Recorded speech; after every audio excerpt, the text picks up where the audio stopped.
America देख रहा है इन चीजों को बहुत ही ध्यान से कि ये दोस्ती आखिर क्या असर दिखा रही है और क्या गिफ्ट में दिया गया है, ये भी हम आपको बताएंगे। लेकिन एक बड़ी खबर आ रही है, एक बड़ी खबर की तरफ हम आपको लिए चलते हैं। ये बड़ी खबर है, पुतिन किम से जुड़ी बहुत बड़ी खबर आपको हम बताने जा रहे हैं। रिटर्न गिफ्ट क्या मिला है, इसका खुलासा करने जा रहे हैं। रूस ने उत्तर कोरिया को डिफेंस सिस्टम दिया है, ऐसा सूत्र कह रहे हैं। और डिफेंस सिस्टम देने की जरूरत क्यों पड़ी, यह मित्रता क्या कहती है, नई नई दोस्ती, लेकिन उसके बदले में जो दिया गया है। और ये देखिए हवाई हमला, और ये हवाई हमला ये बता रहा है कि ये एयर डिफेंस सिस्टम से जुड़ी हुई जो मदद और रिटर्न गिफ्ट दी गई है, ये कहीं ना कहीं आगे आने वाली संभावनाओं को बताता है।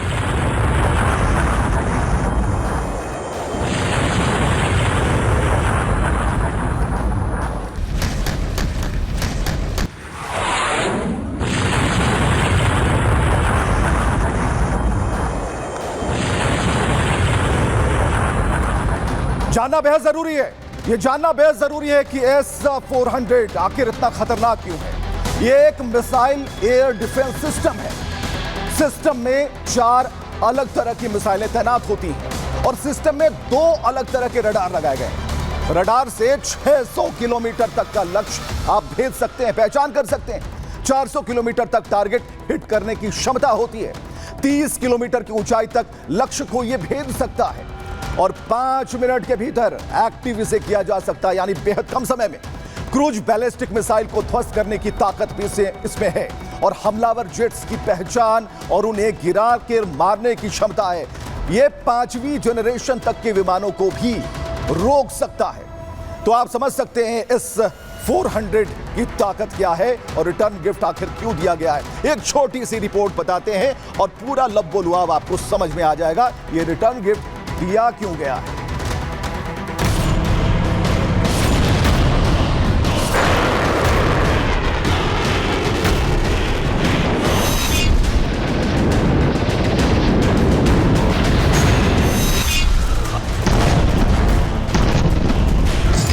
पुतिन ने किम को दिया रिटर्न गिफ्ट।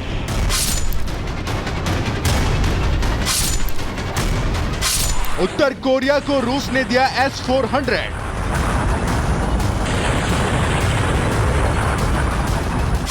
अमेरिका हैरान, दक्षिण कोरिया परेशान।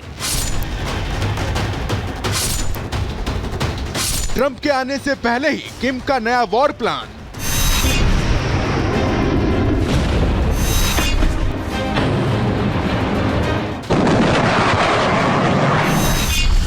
जी हां, यूक्रेन युद्ध में किम की मदद का कर्जा पुतिन ने उतार दिया है।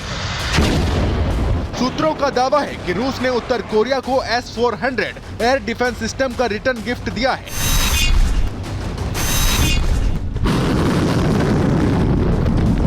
किम को मिली इस अनोखी मिलिट्री ताकत के बाद रक्षा विशेषज्ञ भी हैरान हैं।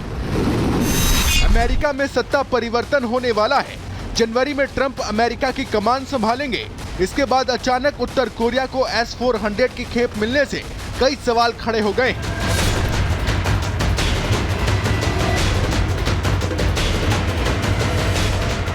सवाल खड़े हो रहे हैं कि रूस को मदद देने के बाद क्या अमेरिका ने नॉर्थ कोरिया पर हमले की तैयारी कर ली थी, जिससे बचने के लिए उपाय शुरू कर दिए हैं। इन सवालों के जवाब किसी के पास नहीं है।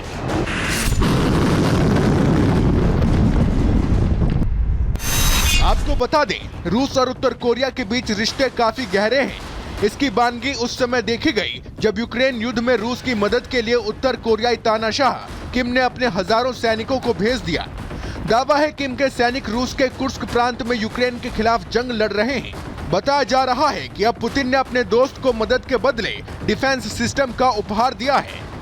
सूत्रों का कहना है कि उत्तर कोरियाई सेना को S-400 की डिलीवरी दी जा चुकी है, जिसे किसी भी तरह के हमले को रोकने के लिए तैनात करने की प्रक्रिया जारी है।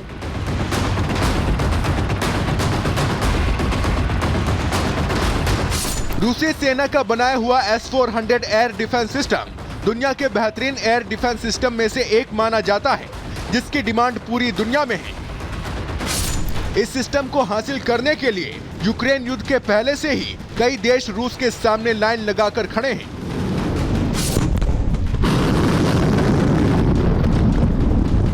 लेकिन हैरान करने वाली बात यह है कि बिना डिमांड के ये एयर डिफेंस सिस्टम उस देश को मिल गया है जिसने अमेरिका को न्यूक्लियर वेपन्स डेवलपमेंट प्रोग्राम के तहत सबसे ज्यादा परेशान किया है।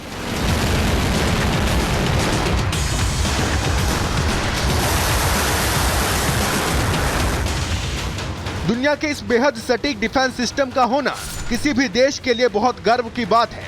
आपको बता दें कि S-400 सिस्टम रूस के अलावा सिर्फ भारत, चीन, तुर्की जैसे कुछ चुनिंदा देशों के पास ही हैं।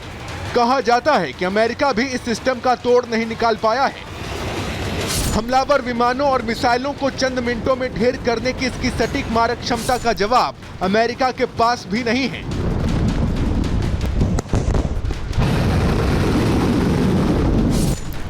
अब अमेरिका के एक बड़े दुश्मन के पास इस सिस्टम का होना ट्रंप सरकार की बड़ी चुनौतियों में से एक होगी। Bureau report, Republic Bharat. तो इतना बड़ा सिस्टम, आखिर डिफेंस सिस्टम देने की जरूरत क्यों पड़ी, ये बताने की जरूरत है। और किम के निशाने पर कौन है, ये भी जानना बेहद जरूरी होगा। संग्राम में हम आपको बताने जा रहे हैं कि आखिर ये तस्वीरें हैं, ये क्या कहती हैं। किम के निशाने पर कौन है, देखिए जरा नक्शे पर। अमेरिका है किम के निशाने पर, उसके बाद जरा आते हैं दक्षिणी कोरिया है और जापान है। लेकिन जरूरत क्या आन पड़ी, इस पर हम जरूर बात करेंगे। लेकिन अब हम आपको बताते हैं S-400 जो रिटर्न गिफ्ट मिला है, ये गिफ्ट यूं ही नहीं दिया गया। अगर मदद की बात कही जा रही है तो इस मदद में भी बहुत सारे चीजें शामिल हैं। तो अब आते हैं उस खबर पर कि आखिर अमेरिका तो चुप नहीं बैठेगा और यहां भी तैयारियां होगी, पुतिन से आमने सामने की बात होगी। तो परमाणु क्रूज मिसाइलों की तैनाती की बात आ रही है। सूत्रों के हवाले से बड़ी खबर हम आपको बता रहे हैं और ये बड़ी खबर जरा देखिए। और ये बड़ी खबर है कि यूक्रेन युद्ध के बीच अमेरिका का बड़ा फैसला, अहम युद्ध नीति में बदलाव। और ये खबर आ रही है कि लक्ष्य है 2034 तक एक ऑपरेशनल सिस्टम तैयार करना, पनडुब्बियों को परमाणु क्रूज मिसाइलों से लैस करना। तो जो सूत्र बता रहे हैं परमाणु क्रूज मिसाइलों से की तैनाती होगी, सबमरीन में लगाया जाएगा नया मिसाइल सिस्टम। तो उधर रिटर्न गिफ्ट मिल रहा है और उसके बाद जो चीजें हैं कैसे कैसे बदल रही हैं। अब जरा एक छोटी सी रिपोर्ट आपको दिखाते हैं। इस रिपोर्ट में आप देख पाएंगे कि आखिर बात एक तरफा नहीं, दो तरफा है।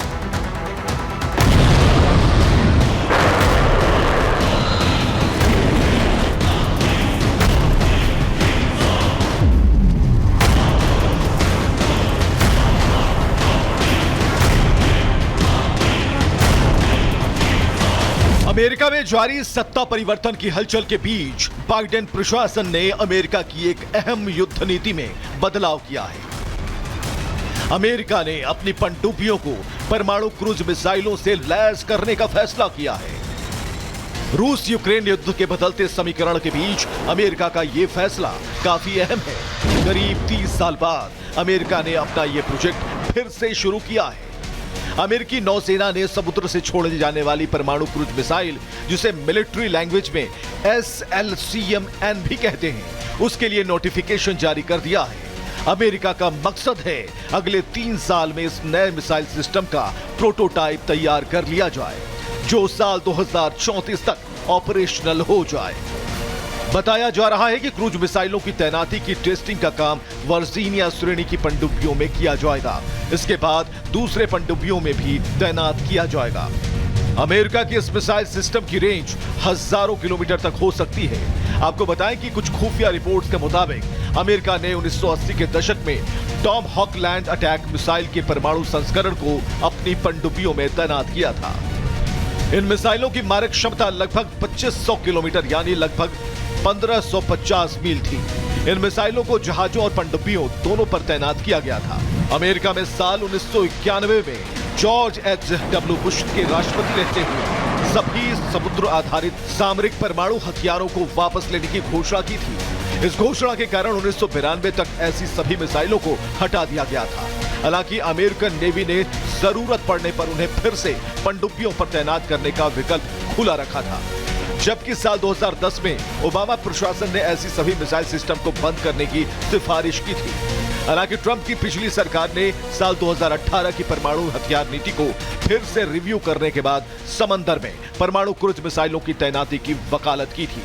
अब जाकर एक बार फिर से इस प्लान को अमेरिका फाइनल करने जा रहा है। माना जा रहा है कि अमेरिका की इस एटॉमिक क्रूज मिसाइलों का मकसद रूस को घेरना है। रूस के आक्रामक रुख को देखते हुए पुतिन की घेरेबंदी करने के लिए अमेरिका अपने नेवी को समंदर में लगातार मजबूत कर रहा है, जिसका असर अब समंदर में एक नई हथियारों की जंग के रूप में दिख सकता है।